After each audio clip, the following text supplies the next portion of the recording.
Ang nangyayari po sa Pilipinas sa kasalukuyan ay nangyari na mahigit ng 2,000 taon ang nakararaan. Yan po ay dito sa kasaysayan ay kay Julius Caesar. Anong kaugnayan nito sa nangyayari sa Pilipinas at anong pagkakapareho nito? Pag-aaralan po natin ngayon. Ito po muli si Attorney Mike Operario. Noong 44 BC, si Julius Caesar ay pinaslang ng Senado o at least 6 na po miyembro ng Senado ng Roma. At ang nais nila noon ay palitan si Julius Caesar sapagkat sinasabi nila na siya ay isang banta at isang diktador at kailangan siyang alisin sa Republika ng Roma. Inaasahan nila na ang taong bayan ay papanig sa kanila sa kanilang ginawa at sa kanilang husay na magpaliwanag, mabobola nila ang mga Romano. At ganoon niya ang kanilang ginawa. Tulong-tulong sinaksak nila si Julius Caesar 23 beses.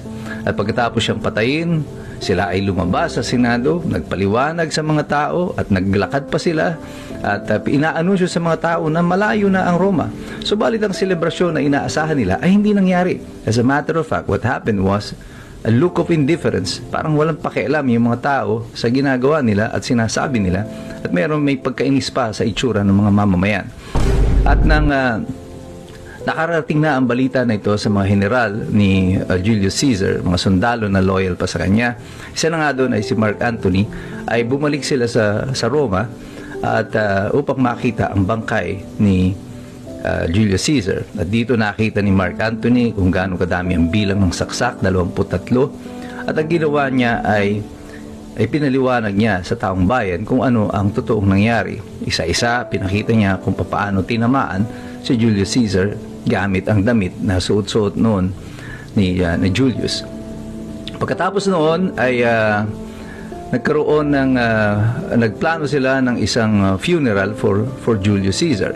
Pero habang pinaplano ito ay dumating na rin ang adopted son ni Julius Caesar, si Gaius Julius Caesar Octavianus or Octavian. At siya ay 18 taong gulang lamang noon at bumalik siya sa Roma upang tignan ang nangyari sa kanyang adoptive father. At nung nagkaroon na ng paglilibing kay Julius Caesar, isang makasaysayang event happened. There was a planned state funeral na mangyayari kasi ang mga Romano ay sinusunog pag sila ay namamatay. Pero nung nagpuprosesyon na, hindi na na-contain ng mga tao ang kanilang galit at kinuha nila ang bangkay ni Julius Caesar. Kinarga nila ito sa paligid ng Roma, pero hindi nila ito dinala doon sa designated na lugar kung saan susunugin ang bangkay. Bagkus, nag-riot noon ang mga Romano, naggawa sila ng sarili nilang pagsusunugan kay Julius Caesar doon mismo sa town center malapit sa Senado kung saan siya ay pinaslang. At pagkatapos noon sinunog ang bangkay at nagkaroon ng malaking riot.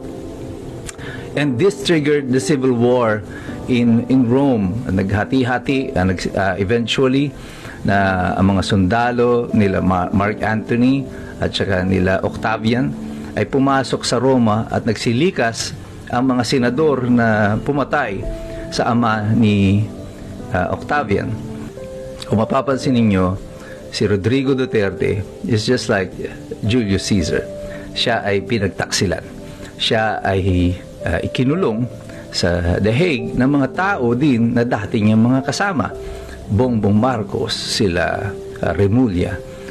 Lahat ng mga ito ay mga supposedly ay mga dating kaalyado sa politika. Yung mga pumapalakpak sa Kongreso noon kay Rodrigo Duterte nang siya pa ang Pangulo, ay siya rin niya yung hiyaw ng hiyaw at tahol ng tahol na kinukundina. Ang mga dilawan at ang mga pink, with their woke agenda, ang feeling nila is that if they explain enough to the people, maniniwala tayo na masama ang kampanya laban sa droga.